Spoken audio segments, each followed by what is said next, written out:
17व्या श्लोकापर्यंत आलो होतो आपण. हं, हं. भगवती ज्ञानेश्वरी. ज्ञानेश्वरीमध्ये अध्याय 6वा आणि 6व्या अध्यायामध्ये कालपर्यंत आपण विचार करून आलो की अर्जुनाने भगवंताच्या ठिकाणी एक विषय मांडलेला होता की अशा प्रकारे तुम्ही जो योग आम्हाला सांगत आहात, पण तो योग आम्हाला मात्र साध्य होणार नाही. का साध्य होणार नाही? तर योग्यता आमच्या ठिकाणी कमी पडत आहे. म्हणून अशा प्रकारची योग्यता अर्जुनाने आपल्या ठिकाणी कमी पडत असल्या कारणाने भगवंताला सांगितली आणि मग भगवंताने अर्जुनाच्या योग्यतेविषयी विचार केला आणि योग्यतेचं जे संकट अर्जुनावर येऊन पडलेलं होतं ते भगवंताने मात्र पुढं फेडलेलं आहे, नाहीसं केलेलं आहे. पण ते नाहीसं करता असताना कसं नाहीसं केलं? त्या योग्यतेला प्रतिबंध करणारा काय मुद्दा होता? तो मुद्दाच महत्त्वाचा भगवंताने उपस्थित केला. भगवंत म्हटले, हा योग का प्राप्त होत नाही? योग न प्राप्त होण्याची भगवंतानी कारणं त्या ठिकाणी सांगितली. काय कारणं सांगितली? की म्हणे अर्जुना, हा जो योग आहे हा सर्व दुःखाचा नाश करणारा योग आहे. पण हा योग सर्व दुःखाचा जरी नाश करणारा असेल तरी पण हा योग त्या साधकाला का प्राप्त होत नाही? त्याचं कारण आहे म्हणे हा योग अतिशय अधिक खाणारा किंवा पारच न खाणारा त्याला हा योग प्राप्त होत नाही. किंवा झोप घेण्याच्या बाबतीत विचार केला, ते म्हणले थोडी झोप घेणारा किंवा नेहमीच झोप न घेणारा किंवा तो जागृत राहणारा जो असा त्या ठिकाणी असतो त्याला सुद्धा हा योग प्राप्त होत नाही. म्हणून जो रसनिंद्रिय अंकिला का निद्रेशी जीव विकला तो नाही येत म्हणे त्याला अधिकारी. अशा प्रकारे रसनिंद्रियाला म्हणजे जीवेला पूर्णपणे अंकित होऊन अधीन होऊन निद्रेशी जीव विकला अशा प्रकारे निद्रेला पूर्णपणे जीव म्हणजे मनापासून पूर्णपणे विकला गेलेला आहे तो नाही येत म्हणे त्याला अधिकारी. आणि अशा योगाविषयी जो अधिकारी सांगितलेला आहे तो ह्या ठिकाणी नाहीच म्हटलेला आहे. अथवा आग्रहाची बांधोडी सुधा तृष्णा कोंडी आहारा ते तोडी मारून या. तसेच आग्रहाची बांधोडी, आग्रहाचा काय त्या ठिकाणी बांधोडीमध्ये म्हणजे बंधनामध्ये पडतो. काय करतो आग्रहाच्या बंधनामध्ये? क्षुधा, तृष्णा, तहान, भूक यांना काय करतो? कोंडून त्या ठिकाणी काय करतो? आहारा ते तोडी मारून या. म्हणजे तहान लागली तहानेला मारा, भूक लागली भुकेला मारा. अशा प्रकारे काय करतो? त्या आहाराला काय करतो? हा कोंडून त्या ठिकाणी नाहीसा करतो, आहार संपवतो, तहान संपवतो. निद्रेची वाटा न वचे अशा दृढवतेचे अवतरणे नाचे ते शरडचे नव्हे तयाचे योगू कवनाचा.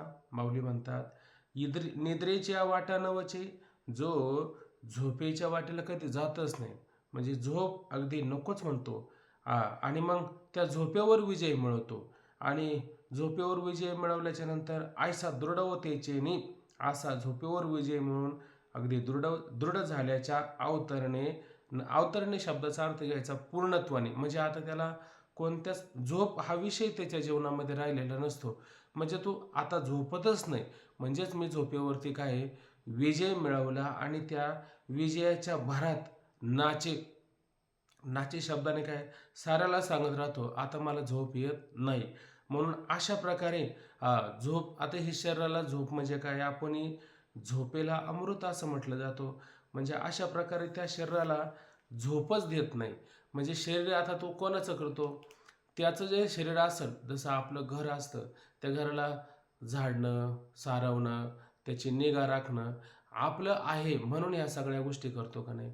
तसं हे शरीर आपले एक राहण्याचं घर आहे आणि ह्या घराला आपण काय केलं पाहिजे? आपण तसंच असं जसं घराला आपण सांभाळतो तसं आपण आपल्या शरीराला सुद्धा सांभाळलं पाहिजे. या शरीराला काय आवश्यक आहे, काय नावश्यक आहे, काय योग्य आहे, काय अयोग्य आहे, या सगळ्या गोष्टीचा विचार आपल्याला करता आला पाहिजे.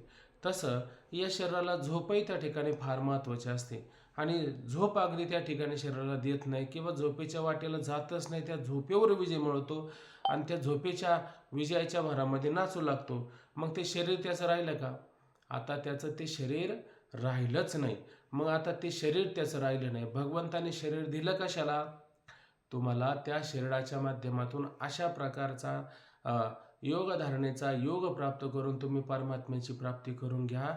त्यासाठी तुम्हाला भगवंताने हे शरीर दिलं. आता हे शरीर तुम्ही तुमचं ठेवलं का? तुम्ही तुमचं शरीर ठेवलं नाही. जर शरीरच तुमचं नाही राहिलं तर योग तुमचा कसा होणार आहे? योग होणार नाही ना. तुम्ही उलट त्या शरीरावरती निद्रा, खाणं, पिणं याच्यावरती बाकीचा विषय करण्यापेक्षा याच्या माध्यमातून आत्मस्वरूपाची प्राप्ती करून नाचले असते. तो काय म्हणे, नाचे निर्लज्ज होणं कधी? अशी अवस्था प्राप्त झाल्याच्या नंतर. नाही माझे मनी दुजा भाव राहिला नाही. त्या योगाच्या माध्यमातून मला एकविध भाव प्राप्त झाला म्हणून मी नाचू लागलो. पण हा नाचतो कुठं? निद्रेवर विजय मिळवला आणि त्या भारामध्ये नाचू लागला. मग अशा प्रकारे शरीरापेक्षा तो वेगळा झाला. मग आता शरीरापेक्षा वेगळा झाला आणि योग तर प्राप्त झाला नाही. मग त्या नाचण्यात काय अर्थ आहे? म्हणून त्याला शरीरच त्याचं होऊ शकत नाही, तर योग कसा त्याचा त्या ठिकाणी होणार आहे? म्हणून अतिशय विषयो सेवावा, तैसा विरोध हो न हवा, का सर्वथा निरोध हवा, हे नको. महत्वाचा मुद्दा माऊली सांगतात. म्हणून हे अर्जुना, अतिशय विषय सेवावा म्हणजेच काय? अतिशय पुष्कळ अलोट ऐक नाही अमोपासा विषयाचं सेवावं, तैसा विरोधो नव्हावा. अशा प्रकारचा शरीराला विरोध ऐक नाही, विरोधी विचार, विरोधी बुद्धी अशी मात्र अजिबात होता कामा नये. काय असतं की आता आम्ही ज्या व्यवसायामध्ये आहोत त्या व्यवसायामध्ये काही काही ठिकाणी 100 रुपयाला ताट जेवणाचं आहे का नाही, आणि त्याच्यामध्ये काय अनलिमिटेड किती पण खा आहे का नाही. आता तुम्ही पण हॉटेल पाहता नाही काही, हॉटेल पाहता मग ते हॉटेल पाहता असताना तिथं काय दिलं असतं? अनलिमिटेड किती पण खा. मग किती पण खा म्हणजे किती पण खायची का? आता जाऊ दे, आता भरपूर खावा, आता संधी साधून घ्यायची. असं झालं पाहिजे का आपल्याला जेवढं गरजेचं आहे तेवढं साधलं पाहिजे. वाजवीपेक्षा जर जास्त खाल्लं तर ते अन्नच काय होतं? विष होतं का नाही, आपण कालच पाहिलं. म्हणून अशा प्रकारची विरोधी बुद्धी त्याच्या जीवनामध्ये कधीच नसावी, कधीच नसावी. आपल्याला किती गरजेचं आहे तितकंच खावं आहे का नाही. त्याच्यापेक्षा अधिक अधिक जर खाल्लं तर शरीर आपलं राहणार नाही, ते शरीर आपल्या ताब्यात होऊ शकत नाही, मग योग नाही होणार. म्हणून अतिशय विषयो सेवावा, तैसा विरोधो न हवा. अशा प्रकारचा अतिशय भरपूर विषयाचं सेवन करत राहावं, अशा प्रकारचे विरोधी विचार बुद्धी मात्र त्याची नसावी. का? किंवा सर्वथा निरोध हवा, हेही नको.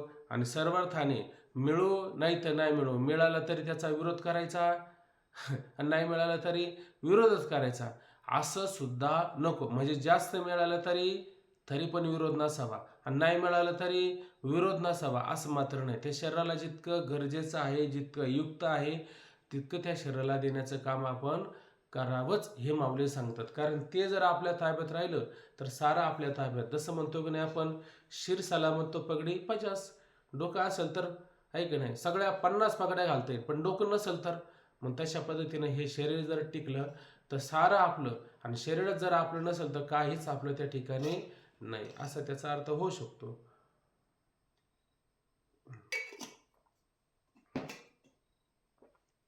पुढचं पहा. युक्त आहार विहारस्य, युक्त चेष्टस्य कर्मसु, युक्त स्वप्नावबोधस्य योगो भवति दुःखः.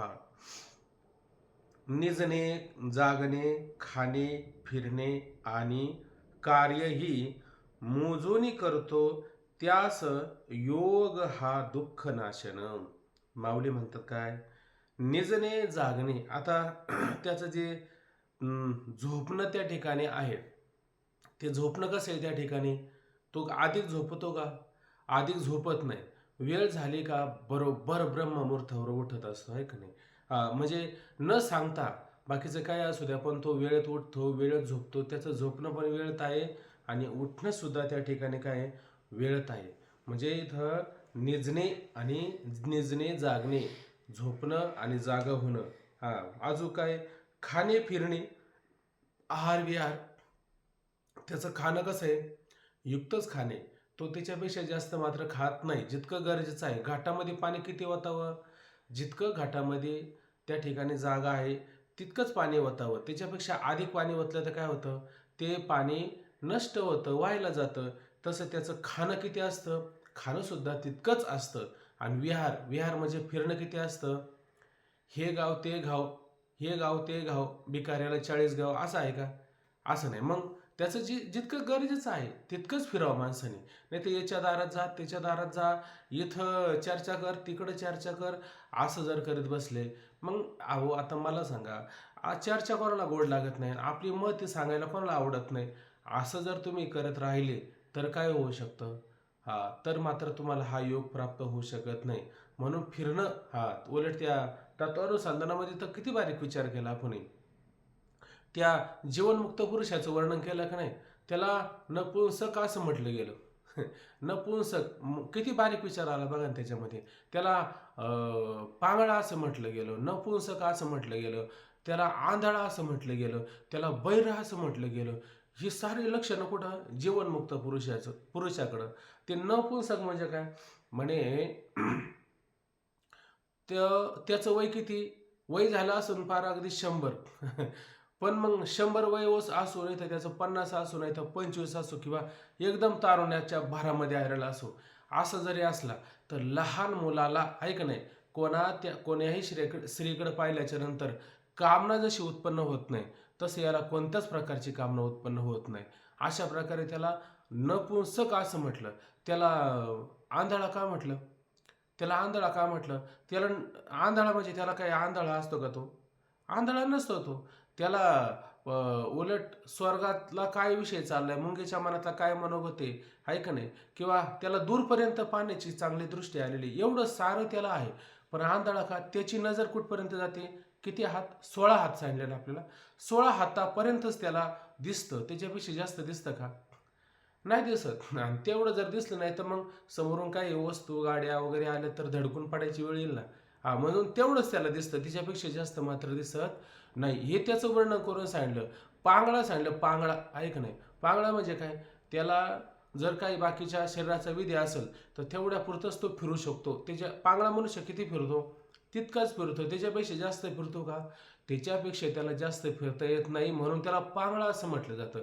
म्हणजे लोकांच्या घरी फिरत नाही, याचं दार त्याचं दार असं तो करत नाही. म्हणूनच तो कोण सांगितला? पांगुल सांगितलं त्या ठिकाणी, पांगळा, आहे का नाही? बायरा त्याला सांगितलं. बायरा म्हणजे काय? त्याच्या खिडक्या पूर्णपणे बंद झालेल्या असतात. बाहेर काय चालले त्याला निंदा कोणी केली, त्याची स्तुती कोणी केली, काही त्याला कळत नाही. तुकोबरा एका ठिकाणी म्हणतात, नायकावे थोरी तर वानिता हे कानी.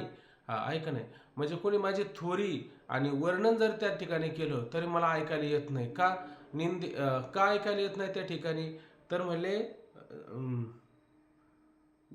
निंदेचे श्रवण नाही,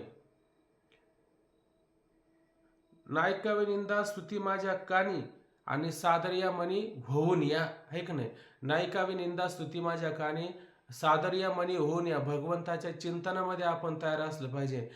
किंवा जैसा का उन्मनी योगी राज, हे पण एक वर्णन आलेलं आहे. म्हणजे कोणी स्तुती करा, कोणी निंदी कोणी मारी, वंदी कोणी पूजा करी, मज हेही नाही तेही नाही, वेगळा दोही पासून. दोन्हीपासून कसं आहे? वेगळा त्या ठिकाणी आहे. मग तुम्ही निंदा केली काय आणि त्याची स्तुती केली काय, त्याची पूजा केली काय आणि त्याला मारलं काय? अशा प्रकारे तो कशामध्ये येतच नाही. म्हणजे त्याला बाहेरचं काही कर्तव्य राहिलेलं नसतं. अशा प्रकारे त्याचा काय, हे विहारवरून चाललं होतं. तसं निजणे, जागणे, खाणे, फिरणे आणि कार्य, आहे का नाही? आता त्याचं कार्य कसं असतं? कार्य किती करतो त्या ठिकाणी तो? कार्य सांगत असताना त्याचं कार्य सुद्धा कसं असतं? मर्यादित कार्य त्या ठिकाणी ठरलेलं असतं. म्हणजे तो आवाक्यापेक्षा जास्त कार्य करतो का? सकाळचा उठला आणि कामाला लागला, संध्याकाळपर्यंत काम काम एवढंच करतो का? नाही, आपलं जितकं गरजेचं आहे का नाही, पोटापुरते कामं परी आगत येतो राम. परी काय सांगितलं? पोटापुरतं जितकं गरजेचं आहे तितकं तो करतो, त्याच्यापेक्षा जास्त करावं वाटतं का त्याला? त्याच्यापेक्षा मात्र जास्त करावं वाटत नाही, करण्याची इच्छा होत नाही. समजून घ्या, ज्याला जास्त करावं वाटत नाही, आपल्याला वाटतं का नाही हे झालंच पाहिजे, ते झालंच पाहिजे असा निश्चय असतो की नाही, तसा त्याचा तो निश्चय नसतो. त्याचा निश्चय कसा असतो? आपल्याला आता किती गरजेचं आहे तितकंच साठवलं पाहिजे, त्याच्यापेक्षा जास्त साठवतो का? त्याला माहिती आहे चित्ती नाही असं, त्याचा पांडुरंग असं, असे भक्ताच्या घरी कामे न सांगता करी. भगवंत भक्ताच्या घरीच असतो आणि कोणत्या प्रकारची त्याला कामं सांगावं लागतात का भगवंताला? काहीच कामं सांगावं लागत नाही. म्हणून तो घरी जरी राहिला तरी त्याचं सगळं भगवंत उदरभरण सगळं सगळं तुका म्हणे देवा अवघा निवारीला हेवा, आणि कुटुंबाची सेवा तो करे आमच्या. त्याने केली का नाही कुटुंबाची सेवा? साऱ्या कुटुंबाची सेवा त्याने केलेली आहे. भगवंताचा अनुभव तुकोबांना आलेला आहे, म्हणून ते म्हणतात जास्त काही कामाच्या मागं लागायचं नाही. मग काय कशाचे जास्त मागं लागायचं? भगवत प्राप्ती हे आपलं ध्येय असलं पाहिजे. घरदार प्रपंच संसार आहे दुर्मिळ भोगसत्ता ह्या मिळाल्याच पाहिजे असा मात्र कोणत्याच प्रकारचा तो आग्रह धरत नाही. म्हणून त्याच्या कर्म क्रिया ज्या असतात, त्या क्रिया अगदी त्याच्या कशा असतात? युक्तच असतात, त्याच्यापेक्षा जास्त नसतात. म्हणून त्या ठिकाणी काय, आणि कार्यही मोजूनी करतो. आणि सगळं सगळं आता इथं सगळं काय घ्यायचं? वा, स्वामींचा फोटो आला, असं छान करायचं. हे सगळ्याला शिकवा ना तुम्ही. त्या दिवशी मी कोकाट्याला म्हणलं, कोकाटे गायब झाले आता परत. चला असू द्या.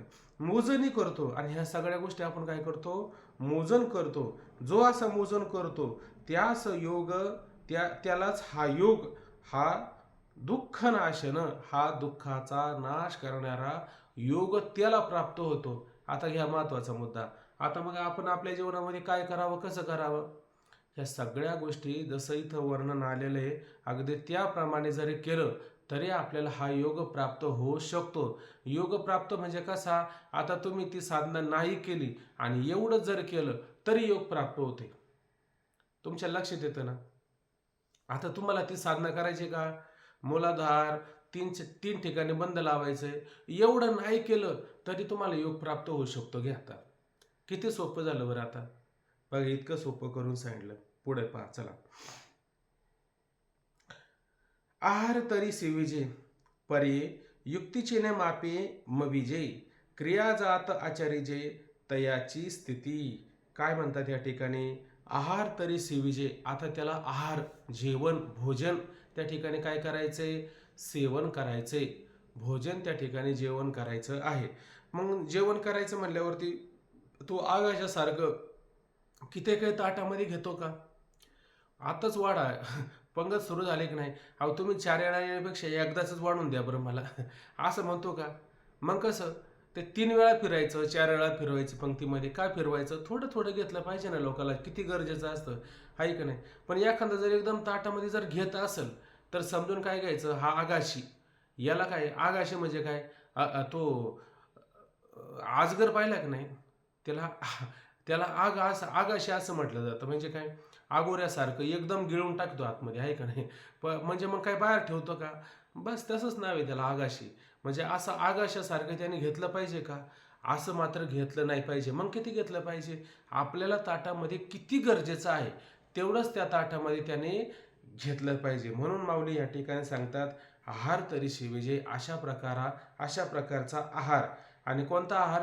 शुद्ध असणारा, सात्विक असणारा आहार त्या ठिकाणी सेविजे. भोजन जर त्याला करायचं असेल पण कसं करतो? परी युक्तीचेने मापे मविजे. त्याला माप असतं. कोणतं माप असतं? युक्तीचं माप. युक्तीचं माप लक्षात येतं का नाही? म्हणजे काय युक्तीचं माप आहे? काल तुम्ही जेवले का नाही? मग काल जेवत असताना तुम्ही जेवताना भाजी किती घेतली होती? तुम्हाला किती भाजी आवश्यक असते? किती चपाती, किती भाकरी आवश्यक असते? बरोबर आहे की नाही? म्हणजे जेवायला बसला कोणी 2 भाकरी घेत असेल, पण हा किती घेतो? याची अर्धी भाकर ठरलेली आहे. हा इतकीच घेतो. त्याला माहिती आहे, इतकं घेतलं, इतकं झालं, आपल्याला बरं वाटलं, समाधान झालं, बस बंद करणं. आहे का नाही? एखादा मला नाही नाही आग्रहच आहे आमचा, आग्रह असला तरी चालेल. आहे का नाही? तुमचा आग्रह तुमच्यापाशी ठेवा. आम्ही मात्र जास्त जेवणार नाही. कुठे असो, कसा असो, पण जेवताना मात्र कसा जेवतो? युक्तिपूर्वक. आहे का नाही?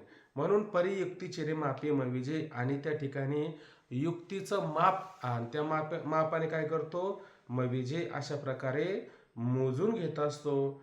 मोजून म्हणजे काय? काटा तराजू लावून मोजून नाही घेत. त्याला माहिती इतकी मला संपत्ती, इतकी भाजी पोळी लागते आपल्याला त्यामध्ये. अशा पद्धतीनं तो घेतो. परियुक्तीचे न मापे मविजे. क्रिया जाता आचार्यजे तयाची स्थिती, आणि त्याला त्या बाकीच्या क्रिया, क्रिया म्हणजे असणारं कर्म, ते सुद्धा त्याचं काय करतो? अनुष्ठान करतो, आचरण करतो. इथं आचरण सांगितलं बरं का कर्माचं. कर्म करत असताना आचारपूर्वक, आहे का नाही, कर्म त्या ठिकाणी केलं पाहिजे. मनाला येईन तितकं कर्म करणं म्हणजे काय? स्वतःच्या शरीराची हानी करून घेण्यासारखं आहे. म्हणून कर्म करताना सुद्धा कसं करतो?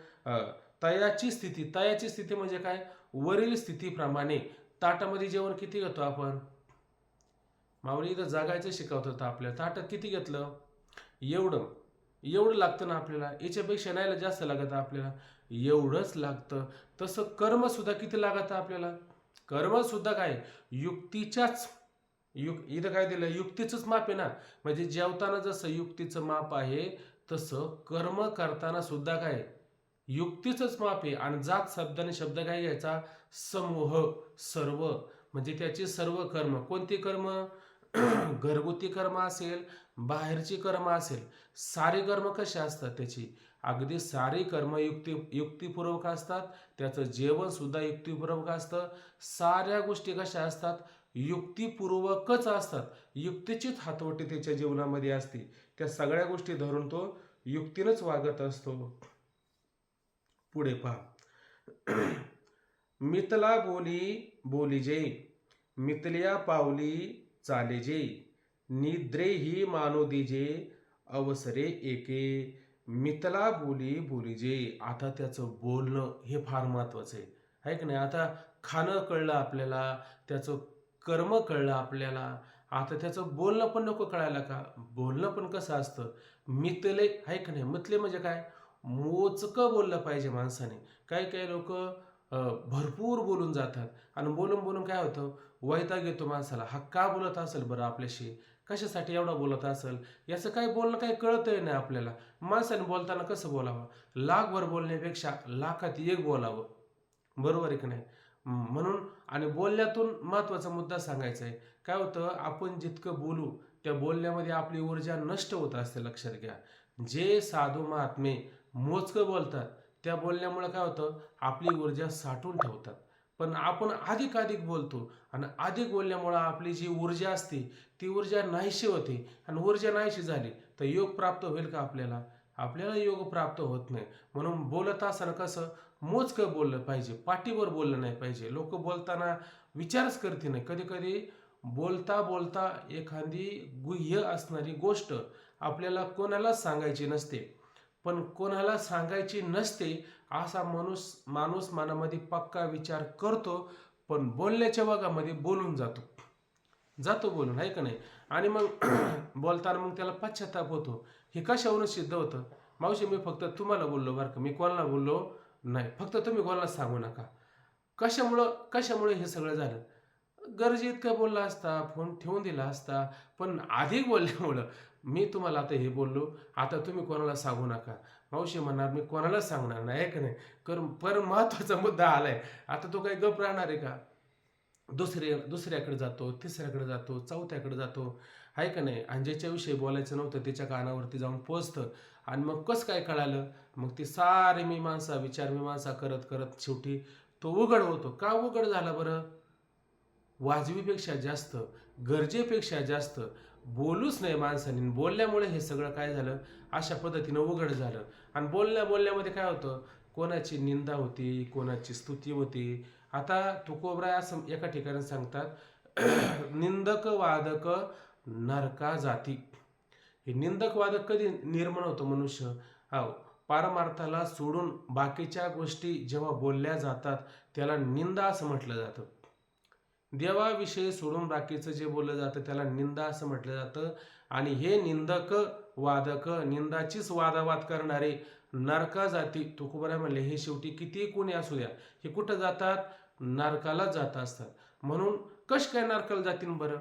त्याचं कारण असं असतं. ज्ञानोबराय मला वाटतं कुठं 17व्या अध्यायात कुठंतरी असं म्हटले की क्रूर ग्रहांची जैशी मांदी मिळे एकच राशी. तुम्ही हे पाहिलं का? कुंडलिनी पत्रिका, त्याच्यामध्ये क्रूर ग्रह सांगितलेले, काय काय भयंकर क्रूर ग्रह असतात, आहे की नाही? त्या क्रूर ग्रहांची मांदी मिळे एकच राशी. ते सगळ्या एकाच पंक्तीला येतात, एकाच त्या जातकाच्या घरामध्ये समजा आले, आहे का नाही? त्याच्या जर घरामध्ये आले किंवा त्याच्या भाग्याच्याच घरामध्ये आले समजा, असं जावा. 9वं घर म्हणजे भाग्याचं घर असतं. त्या क्रूर ग्रहांची जैशी मांदी मिळे एकच राशी, का निंदकापाशी येते अशेष पापे, माऊली म्हणतात. म्हणजे क्रूर ग्रह त्याच्या भाग्याच्या, त्या जातकाच्या कुठंतरी चांगल्या घरामध्ये आले का त्याच्या जीवनामध्ये किती पत्रिका पान, किती शांती करा, तरी त्याच्या जीवनामध्ये काय दुःख दुःख दुःख त्रासच असतो त्याला. का? त्याच्या पत्रिकेमध्ये ते सगळे ग्रह आले ना, क्रूर ग्रह, भयंकर त्रास देणारे ग्रह आले. तसं माऊली म्हणतात निंदकापाशी येते आशेष पापे. म्हणजे जगामध्ये जेवढी काही पाप आहे ना, ती पाप कुठे येतात? निंदा करणाऱ्या लोकांपाशी ती पाप येत असतात. उदाहरण द्यायचं झालं तर तुम्हाला उदाहरण आठवत असेल तर पहा, नाही तर मग परत देतो आज. ते गावामध्ये कुठेतरी सप्ताह सुरू झाला. गावामध्ये सप्ताह सुरू झाला, पंचक्रोशीत कुठं सप्ताह नाही, कीर्तन नाही. सप्ताहच काय कशाला म्हणतात हे माहिती नाही लोकांना, फक्त तमाशा वगैरे बाकीच्या गोष्टी माहिती, पण सप्ताह, कीर्तन, सत्संग ह्या गोष्टी अजिबात माहिती नव्हत्या. पण गावामध्ये कोणीतरी एखादा सज्जन असतो. एवढी मोठी लंकापुरी होती, पण त्याच्यामध्ये सगळे सज्जन होते असे नव्हते. बिभीषण एक सज्जन होता, त्याला वाटलं गावामध्ये सप्ताह करावा, आहे का नाही? सप्ताह करावा असं वाटलं म्हणून गावामध्ये सप्त्याचं आयोजन झालं, कीर्तनं ठरली, सप्ताह सुरू झाला. सकाळी सकाळी काकडा सुरू झाला. एक आजीबाई, म्हातारी आजीबाई, आहे का नाही? आणि मग त्या आजीबाईला असं वाटलं का आपण पण थोडं सप्ताहामध्ये सहकार्य करावं, आहे का नाही? तुकोबराय म्हणतात की नाही, घातल्या भय नरका जाणे, आहे का नाही? थोडा तरी आपण परमार्थासाठी जरा थोडा परोपकार करायला शिकलं पाहिजे. म्हणून आता काय परोपकार करावं? तिच्याकडे एक गाय आणि गावरान गाय होती, आणि त्या गावरान गायचं दूध आणि अशा प्रकारे त्या वारकऱ्यांना तापवून व्यवस्थित करून ते द्यावं, असा तिच्या मनामध्ये मानस, असा हेतू बाळगून सकाळी सकाळी त्या गाईचं दूध काढून आणि मस्त खरपूस तयार करून मडक्यामध्ये भरलं आणि निघाली. ती निघाल्याच्या नंतर घाईगडबड झाली, उशीर झाला, काकडा लवकर सुरू होतो असतो, आणि म्हणून तिला उशीर झाला म्हणून ती दूध घेऊन डोक्यावरती चुंबळ घेऊन निघली. पण त्याच्यावरती थोडं काहीतरी झाकण ठेवायचं, ते झाकण पण नाही ठेवलं, आणि काय आवश्यकता पण नाही झाकणाची. निघाली आणि जाता जाता ज्या झाडाखालून निघाली, आहे का नाही, तर त्या झाडाखालून जात असताना त्या झाडावरती एक साप मरण पावला होता. त्या सापाचं विष आता तुम्हाला जवळजवळ आता लक्षातच आलं असेल, काय आता जास्त वाढवायचं, आहे का नाही? म्हणजे सापाचं विष पडलं, मग ती त्या वारकऱ्यांना ते दूध दिलं, विषबाधा झाली. विषबाधा झाल्याच्या नंतर सारे लोक, वारकरीच नेमके त्याच्यामध्ये सगळे टपकले आणि मग सगळ्या गावामध्ये बोंबाबोंब, आहे का नाही? आणि मग म्हणले कशाला सप्ताह करायचा, सप्ताह केल्यामुळं असं झालं. आता पुण्य केल्यावर असं होतं का कधी? पण पण हे वाईट ते तुकोबराय म्हणतात का नाही, तुका म्हणे संती भाव केला बळी आणि न कळता खळी दुष्यला देव. या लोकांना देव कळत नाही, म्हणून देवाला काय लावतात ही लोक? दुष्ण लावण्याचं काम करत असतात. तसं या लोकांनी अशा प्रकारे काय केलं? दुष्ण, वाईट असं नको नको ते म्हणू लागले. आणि मग शेवटी ते यम आणि काय चित्रगुप्त आणि म्हटले चला आता जे काय झालं ते आता बघून पंचनामा तर केला पाहिजे ना त्याचा, आपण कसं झालं काय झालं, कारण आता ती आपली गिऱ्हाईकच झालेली, आणि कारण त्या वारकऱ्याला आणायचं होतं. आणि म्हणून त्या गावामध्ये गेले, आणि गेल्याच्या नंतर मग विचारू लागले कोणाचं पाप, कोणाचं पाप?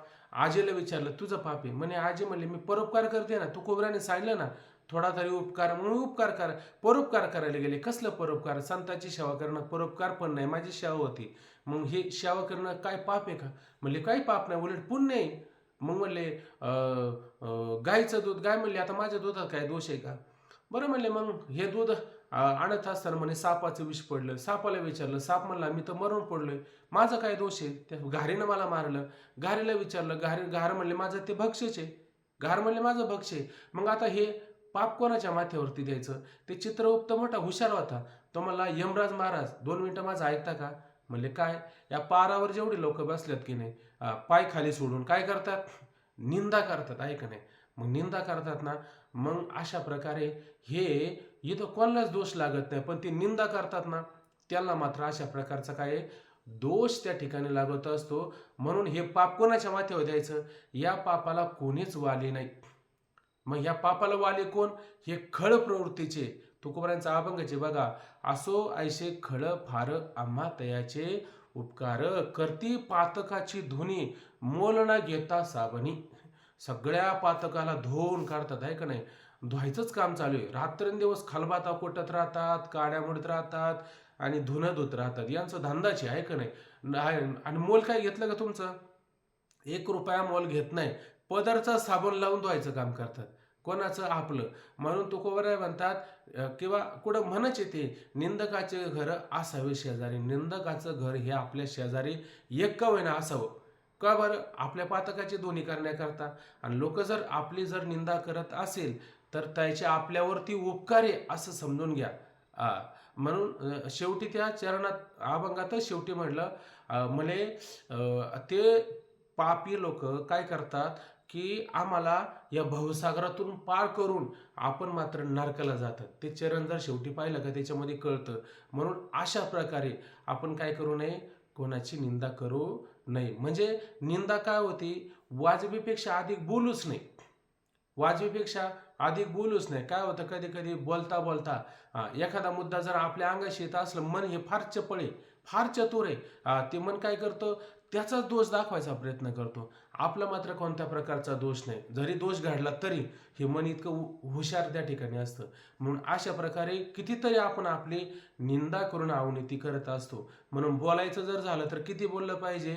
मितले, मोजकं, रसाळ, अशा प्रकारे. मग ओव्या सांगताना नाही बोलायचं का? इथं बोला. इथं पाप नाही पुण्य असे फार. इथं पाप नाही, इथं पुण्य लागल तुम्हाला. आणि तिथं बोललं तर पापच लागू शकतं. म्हणून बोलत असताना कोणाशी बोलावं, कसं बोलावं हे पण लक्षात घेतलं पाहिजे. ठीक आहे ना? मितला बोली बोलेजे. आणि अशा प्रकारे बोलत असताना त्या ठिकाणी कसं बोलावं? मितलं, आहे की नाही? महत्वाचंच त्या ठिकाणी आपण बोललं पाहिजे. त्याच्यापेक्षा अधिक बोललं नाही पाहिजे. आणि समजा मग आपल्याला बोलायचंच नाही, माऊली म्हणले तुम्हाला जर एखाद्याने बोलायला लावलंच, मग काय कराल?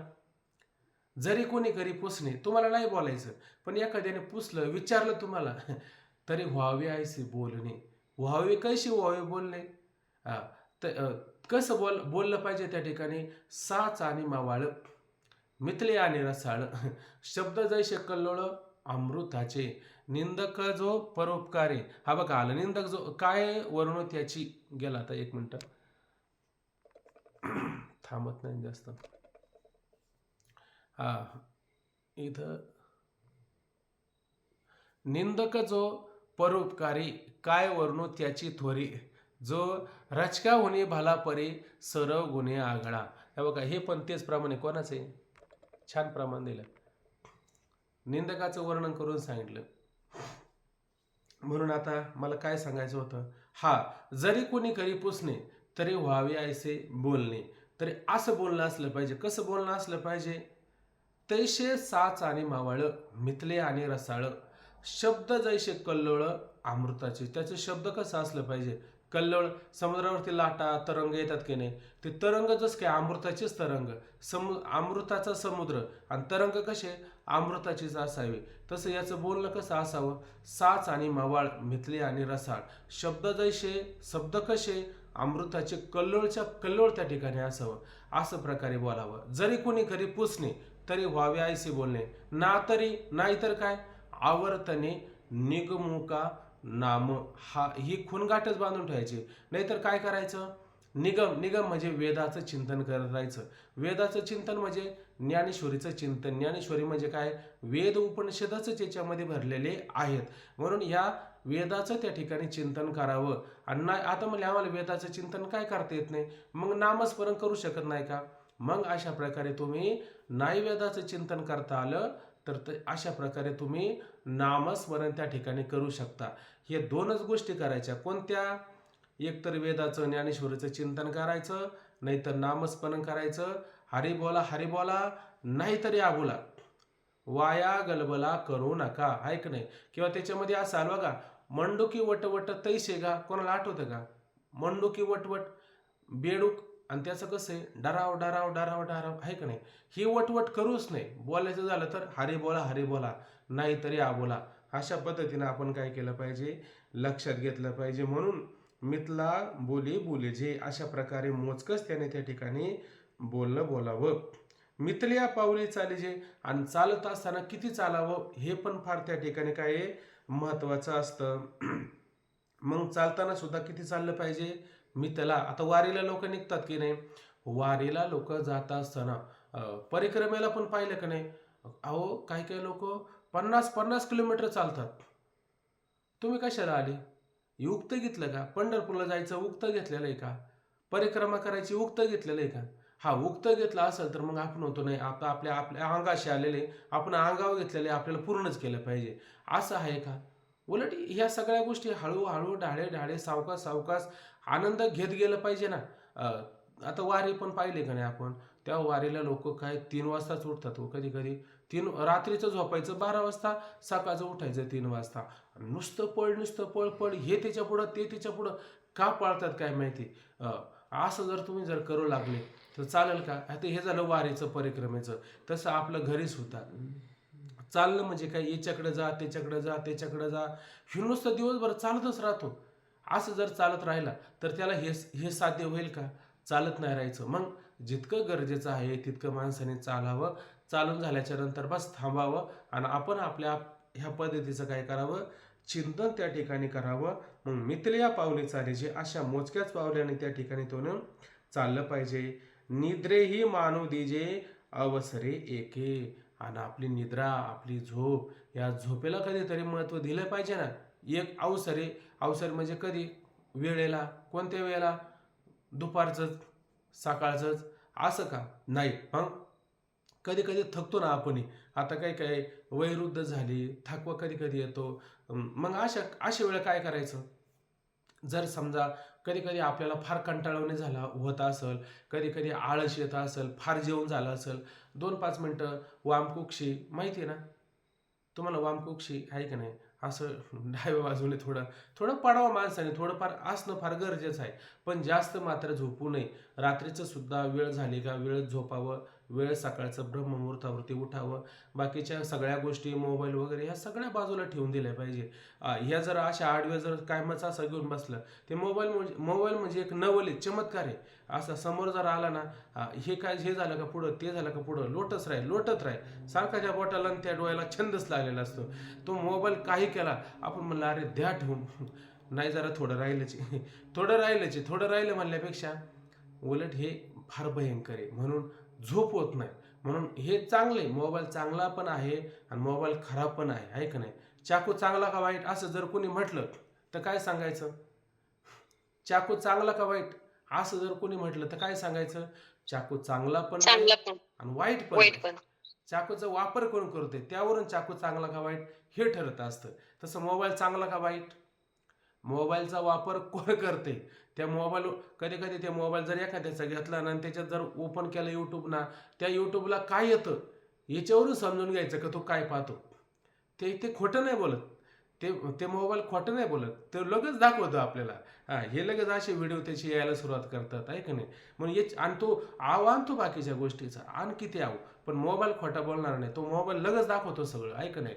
म्हणजेच काय, आपण सांगतो एक आणि करतो एक, म्हणून त्याच्या नादीच लागायचं नाही. मग काय करायचं, जितकं गरजेचं आहे तितकंच आपण काय करायचं, त्याचा विचार करत राहायचा. म्हणून त्या ठिकाणी निद्रेला सुद्धा मानू दिजे अवसरी एक वेळेला, एखाद्या वेळेला सुद्धा झोपेला फार महत्त्व द्यायचंच महत्त्वाला. झोप जर नसेल तर आपल्याला जीवनच होऊ शकत नाही व्यवस्थित. म्हणून झोपेला सुद्धा त्या ठिकाणी महत्त्व द्यावं. मितला बोलीजे मितल्या पावले चालेजे, निद्रेही मानू देजे अवसरे एके. पुढे म्हणतात, जागणे जरी झाले तरी व्हावे ते मितले. बघा, जागणे आता जाग जरी आली आहे की नाही, जागायचं जर झालं, जाग आली नाही, जागायचं जर झालं, किती जागावं? सकाळी उठला 4ला आणि संध्याकाळी झोपलाय 10ला 12ला, मग झोपला तू, जागा किती वेळ आहे मग याचा विचार करा बरं. किती जागलं पाहिजे माणसाने? सकाळचं तुम्ही 3 वाजता उठले, मग झोपला किती वाजता पाहिजे? नाही म्हणले आता आपल्याला नियम पाडलाय, आपल्याला शास्त्राने असं सांगितलं, आता अजिबात झोपायचं नाही. मग रात्रीचं 12-1 वाजता झोपलं तरी झाली किती तास मग नक्की? 2 आणि 3 तास जर आपल्याला एवढं कष्ट जर असेल तर एवढी झोपल्याने होईन का झोप आपली? मग जाग किती राहिलं पाहिजे? जाग सुद्धा मर्यादित राहिलं पाहिजे. म्हणजे या शरीराला म्हणावं लागत नाही तुला भूक लागली, हे शरीरच सांगतं की नाही आपल्याला भूक लागली, आता हे शरीरच सांगतं की नाही आपल्याला झोप लागली.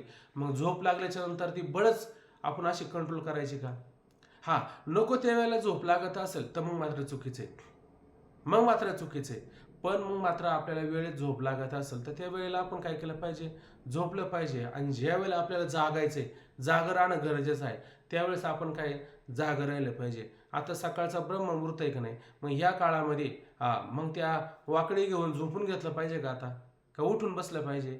आता उठून बसलं पाहिजे. जितकं तुम्ही सकाळचं उठून अशा प्रकारचं चिंतन कराल, तितकं आपल्या अंतःकरणामध्ये आधी सकाळची पहाटेची आणि ती वैश्विक ऊर्जा, दिव्य असणारी ऊर्जा, आणि ती आपल्यामध्ये संक्रमित होत असते.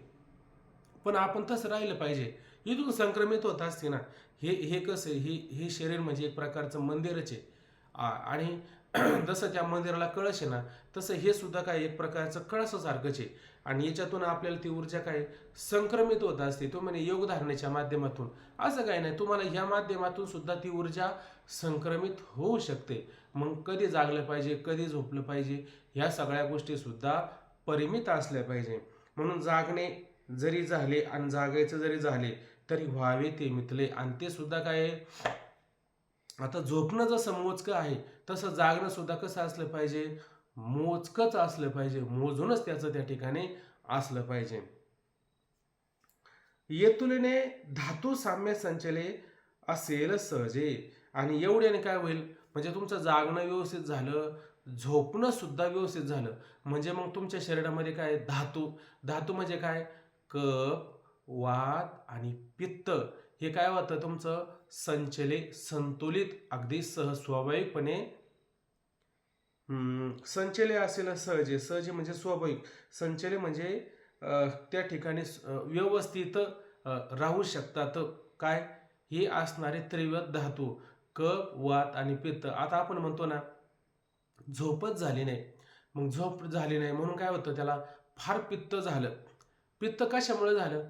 झोपच नाही ना, आहे का नाही? मग कडवट तोंड पडणं, कुठं काय असं होतं की नाही? असं होतं. का होतं बरं? झोप झाली नाही. मग झोप न झाल्यामुळं काय होतं? त्याचं पित्त खवळतं. कशामुळं? झोप न झाल्यामुळं. अधिकच झोपला मग काय होईल बरं? अधिक झोपला म्हणजे त्याची घरघर घरघर घरघर चालूच राहते.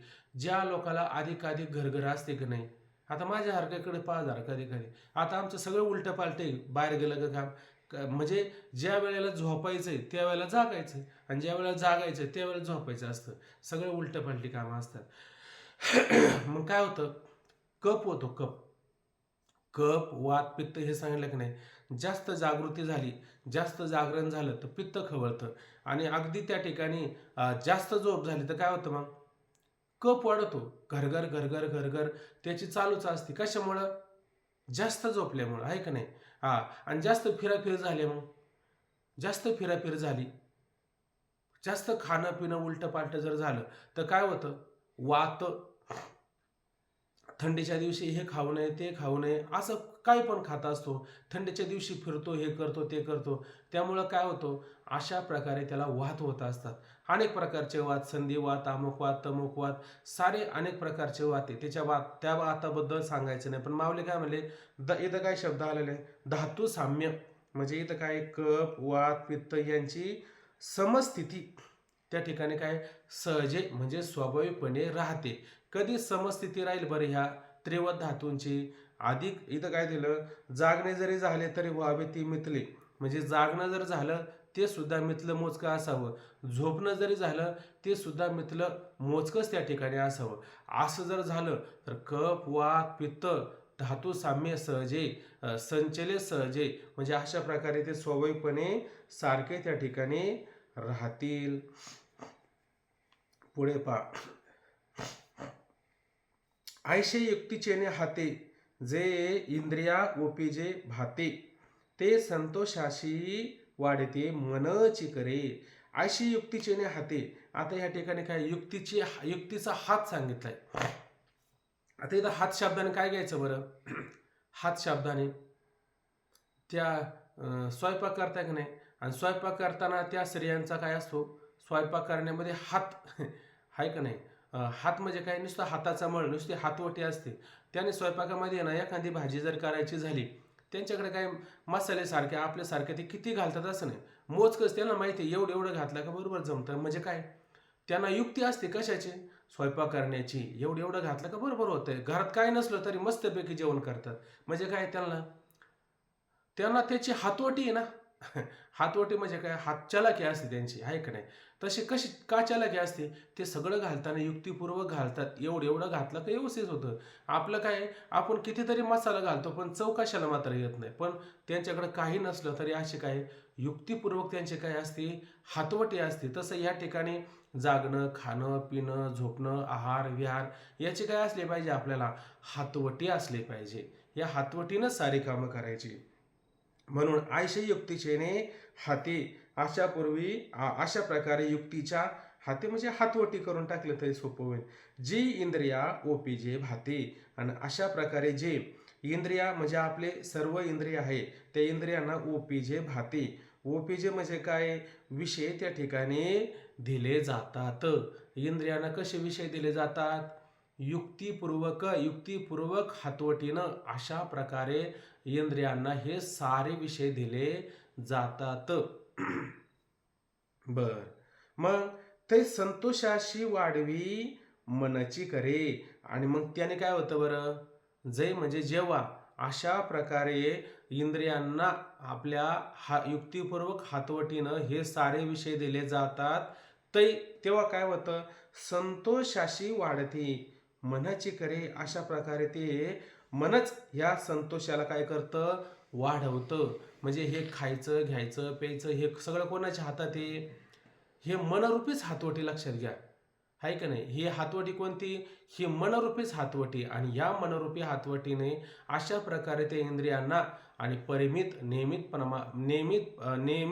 आणि त्या असणाऱ्या इंद्रियांना हे जर सगळं दिलं व्यवस्थित, तर काय करेल, ते मनच अशा पद्धतीनं काय संतोष, अंतःकरणामध्ये आनंद त्या ठिकाणी काय वाढवायला सुरुवात करत असतं. जसं आपण ते मालिका पाहता का नाही, श्रीकृष्णा किंवा महाभारत ह्या मालिका पाहता असताना तुम्ही ते अनेक वेळा पाहिलं असेल, की त्यामध्ये भगवंत अर्जुनाला सांगत आहे की अर्जुना, हा शरीर म्हणजे काय, तर हे शरीर म्हणजे एक प्रकारचा रथ आहे. बरोबर आहे का नाही.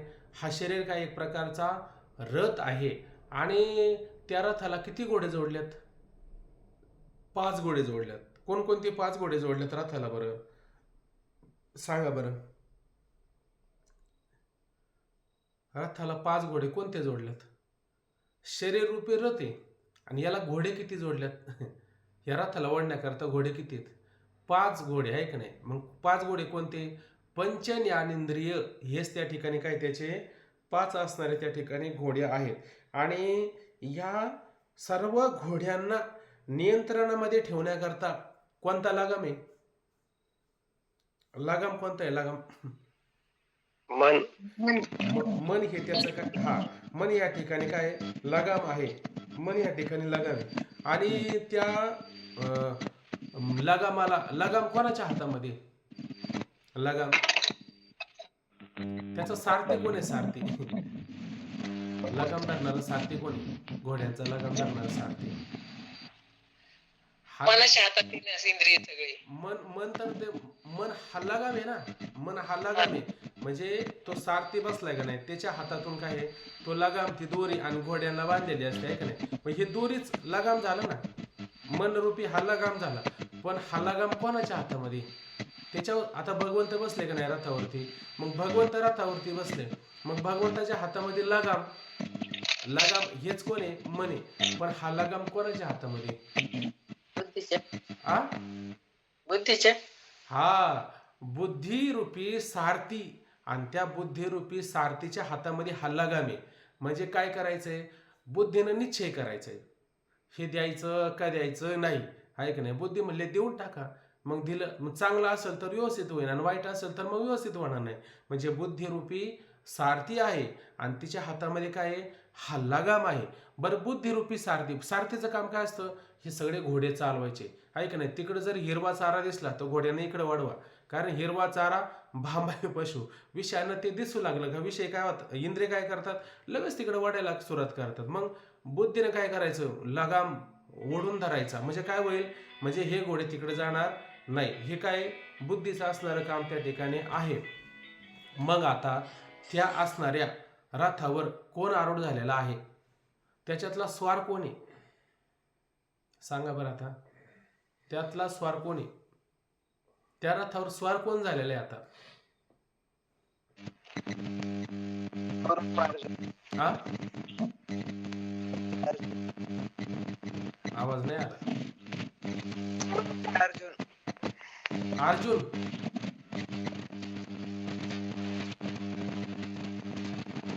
कोण आता त्या रथावर स्वार कोण झालेले आहे? भगवंत भगवंत स्वार झाले. भगवंताला काय आवश्यकता आहे स्वार होण्याची? त्याच्यावर स्वार कोण झालेले?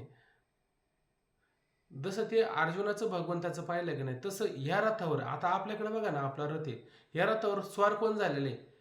स्वार कधी होता? तुम्ही पॅसेंजर कधी होता? तुम्हाला एखाद्या गावाला जायचं असेल तर तुम्ही स्वार होता ना. भगवंताला कोणत्या गावाला जायचंय का? आपल्याला मात्र जायचंय कुठं? मोक्षरूपी गावाकडे जायचं आपल्याला. जीवाला हा जीव आत्मा हा काय या रथावर आरूढ झालेला आहे, आणि हा रथ घेऊन कुठं जायचंय? मोक्षरूपी गावाला जायचंय आपल्याला, बरोबर आहे की नाही? आपल्या गावाला जायचं, मग मामाच्या गावाला जायचं म्हणजे गाडीमध्ये बसून जायचं, आहे का नाही? तसं ह्या रथामध्ये बसून जायचंय. पण हा रथ कुठे घेऊन जायचंय? मोक्षरूपी गावाला जायचंय. मोक्षरूपी गावाला जात असताना या बुद्धीनं वारंवार त्या मन नावाच्या लगामाला ओढून धरायचं. का? हे असणारे पंच ज्ञानेंद्रिय हेच घोडे, आणि ते विषयाकडे काय करतात? धाव घेत असतात. म्हणून ह्या मनाने काय मनाच्या माध्यमातून बुद्धीनं सारखं वळत राहायचं, आणि सरळ मार्ग दाखवायचा. कोणता?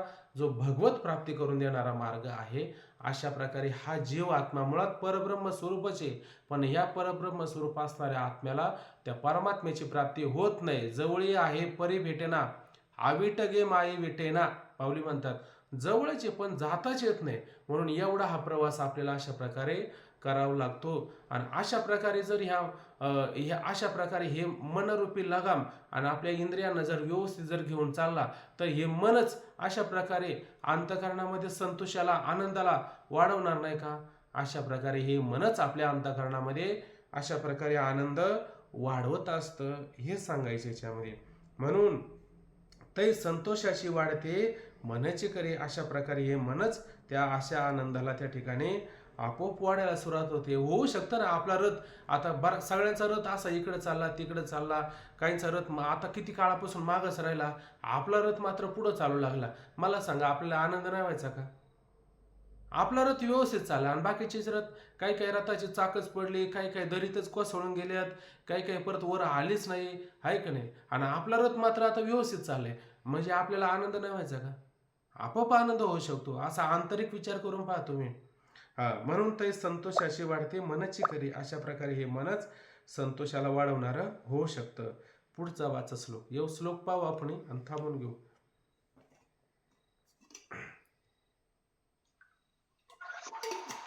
कोणी वाचतंय का? वाचू दे.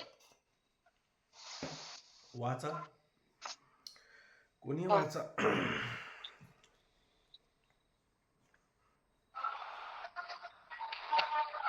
यदा विनियतं चित्त आत्मनेवावतिष्ठते निःस्पृहा सर्वकामेभ्यो युक्त इत्युच्यते तदा. श्लोकटिका श्री ज्ञानोबा श्री तुकाराम. यदा विनियतं चित्तमात्मनेवावतिष्ठते निस्पृह सर्व कामेभ्यो युक्त युच्युते तदा. संपूर्ण निमिले चित्त आत्मरूपीची रंगला, निमाली वासना तेव्हा योगी तो युक्त बोलिला. काय घ्यायचं याचा अर्थ?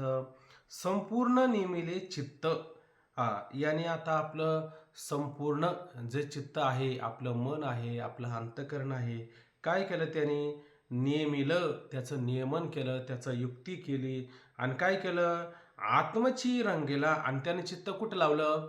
आत्मस्वरूपामध्ये लावलेलं आहे. त्याचं चित्त आता कुठं जातंय? आत्मस्वरूपाला सोडून मात्र कुठं जात नाही. आत्मस्वरूपामध्ये ते पूर्णपणे रंगलेलं आहे. निमाली वासना तेव्हा योगी तो युक्त बोलिला.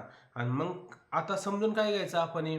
आता याचं चित्त कुठं जातंय? आत्मस्वरूपाला सोडून दुसरीकडे जात नाही. याचं रंगणं जर झालं तर कुठं रंगतो? रंगी रंगी रे श्रीरंग. रंगे काय? रंगी रंगे रे श्रीरंगे. ऐक नाही, रंगायचं झालं तर कुठं रंगला पाहिजे? श्रीरंगामध्ये रंगला पाहिजे. श्रीरंगाला सोडून इतर ठिकाणी रंगायचंय का? इतर ठिकाणी रंगायचं नाही. एक भक्तिगीतच आहे, पण हिंदीमध्ये येते. त्याच्यामध्ये पण असं एक वर्णन आलेलं आहे. त्या गोपिकेचं वर्णन आलेलं. ते म्हणले, इतर कोणत्याच रंगामध्ये मला रंगायचं नाही, मला तुझ्याच रंगामध्ये रंगायचं आहे. किंवा सोयराबाईचाच एक अभंग आहे बघा, अवघा रंग एक झाला. आठवतंय कोणाला? असं एक अभंग आहे कुठेतरी, अवघा रंग एक झाला. रंगी रंगला श्रीरंग. हा हा अवघा रंग एक झाला, रंगी रंगला श्रीरंग. हा असं काहीतरी एक सोयराबाईंचा एक असा अभंग त्या ठिकाणी आहे. म्हणून अशा प्रकारे त्याचं चित्त कुठं रंगलेलं आहे? तर त्या असणाऱ्या आत्मस्वरूपामध्येच रंगलेलं आहे. मग अशा प्रकारे ज्याचं चित्त आत्मस्वरूपामध्ये पूर्णपणे रंगले जातं, निमाली वासना तेव्हा निमाली वासना. आणि समजायचं तेव्हाच त्याची वासना काय? निमाली, नाहीशी झाली, नष्ट झाली, निवृत्त झाली. कोणाशी निवृत्त झाली? ज्याचं चित्त परमात्म्यामध्येच रंगलं जातं त्याचीच वासना त्या ठिकाणी शांत होती. ज्याची चित्त आजूक विषयामध्ये रमत असेल तर समजायचं तो विषयातला किडा आहे का नाही. आणि ज्याचं चित्त पूर्णपणे परमात्म्यामध्ये रंगलं जातं तो परमात्मा रूपच त्या ठिकाणी होऊन जात असतो. म्हणून निमाली तेव्हा निमाली वासना, वासना निमाली तेव्हा मग योगी तो युक्त बोलिला. अशा प्रकारे तो योगयुक्त झालेला आहे. योगयुक्त झाला म्हणजे काय झालं? आता पाणी आणि मीठ हे दोन्ही वेगळं न राहता दोन्ही काय झालेले आहे? एकरूप झालेलं आहे. तुका म्हणे आळी नव्हे नुरेची वेगळी. आता ती आळी आणि ती भिंगोरटी असे दोन न राहता दोन्ही काय झालेले? एकच झालेले. जसं ती सीता रामाचं चिंतन करत आहे आणि रामाचं चिंतन करता करता ती त्रिजटेला म्हणते, आता मी जर या ठिकाणी रामाचं जर चिंतन करू लागले हो, मी काय होणार आहे? राम म्हणता रामाचे व्हायचे, मग मी राम होईल आणि तिकडे एक राम असेल, आहे का नाही? असं होईल का नाही? पण म्हणले तिथं जरा हा संदर्भ नाही लागत नाही, पण चला ते योगायोगाने आलं म्हणून बोलून जातो. तर ते त्रिजटा म्हणले, असं काळजी करू नको, तू जर रामाचं चिंतन करत आहे तर राम कोणाचं चिंतन करेल? राम तुझं चिंतन करेल ना. मग इकडे एक राम आणि तिकडं एक राम नाही, तिकडं सीता. इकडं कोण झाली? लंकेत अशोक वाटिकेमध्ये इथं सीता नाही म्हणायची, तिला आता इथं राम म्हणायचं. आणि तिकडं कोण आहे? तिकडं तो राम नाही, तिकडं ती सीता झाली. म्हणजे इकडची सीताराम आणि तिकडचा राम सीता, म्हणजे हा सीताराम आणि तो राम सीता असं त्या ठिकाणी होऊ शकतं. म्हणून दोघं वेगळं नाही. चिंतन करता चिंतने चिंतने तद्रुपता, त्या स्वरूपालाच ते काय होत असतात? एक होऊन जात असतात. कशाने? परमात्मा स्वरूपाचं चिंतन केल्याने. बरं, विषयाचं चिंतन करा. बरं, विषयाचं चिंतन करता करता तुम्ही विषयरूप होऊ शकता का? करा बरं असं चिंतन. तुम्ही विषयरूप होऊ शकत नाही. भले कितीतरी दिवस तुम्ही विषयामध्ये रंगले तर एक दिवस तुम्हाला आपल्या आत्मचिंतनामध्येच रंगावं लागेल. कारण तो रंग आपल्याला रंगू शकत नाही. कोणता? बाकीचा विषय. पण आपलं आत्मस्वरूपाचं चिंतन हे जर केलं तर त्या चिंतनामध्ये रंगता रंगता आपण त्या परमात्मा स्वरूपामध्येच रंगून जातो. त्यापेक्षा मात्र वेगळं राहत नाही. कारण ते आपलं स्वरूपच आहे, म्हणून आपण वेगळं राहत नाही. म्हणून माऊली या ठिकाणी काय सांगतात की अशा प्रकारे निमाली वासना तेव्हा आणि त्याची योग्याची जेव्हा आत्मस्वरूपामध्ये रंगून पूर्णपणे वासना नाहीशी होते, तेव्हा तो योगी युक्त बोलला, योगी तो युक्त बोलला, तोच अशा प्रकारे योगाने युक्त झाला, योगाने युक्त झाल्यासारखं त्या ठिकाणी तुम्ही त्याला बोलू शकता, असं त्या ठिकाणी समजावं. झालेला आता बाकीचा विषय आपण उद्याला पाहू, आता वेळ झाली. पुंडलिका वरद हरी विठ्ठल, श्री ज्ञानदेव तुकाराम, पुंडरी